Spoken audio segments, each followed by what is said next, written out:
మాఘమాస శుక్ల పక్షంలో వచ్చే అత్యంత పవిత్రమైన రోజే భీష్మ ఏకాదశి. జనవరి 29 భీష్మ ఏకాదశిన ఎవరైతే ఆ భీష్ముడిని తలుచుకుంటారో వారికి జీవితంలో ఒక మహా అద్భుతం జరుగుతుందని మన పురాణాలు చెప్తున్నాయి. భీష్ముడు తన తండ్రి సుఖ సంతోషాల కోసం ఆజన్మాంతం బ్రహ్మచారిగా ఉంటానని మాట ఇచ్చి ఆ భీషణ ప్రతిజ్ఞకు కట్టుబడిన త్యాగశీలి. తనయుడి త్యాగానికి సంతసించిన తండ్రి భీష్ముడికి స్వచ్ఛంద మరణం పొందే వరాన్ని ఇచ్చాడు.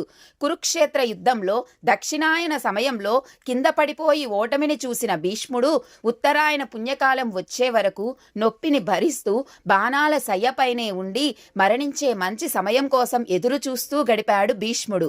అంపసయ్య గతుడైన భీష్ముడిని చూసి దేవతలు సైతం దుఃఖించారు. 58 రోజులు అంపసయ్యపై ఉన్న భీష్ముడు మరణ వేదనను అనుభవిస్తూ పాండవులకు రాజ్యధర్మం ఉపదేశించడమే కాదు, ధర్మరాజుకి విష్ణు సహస్రనామాలను ఉపదేశించారు.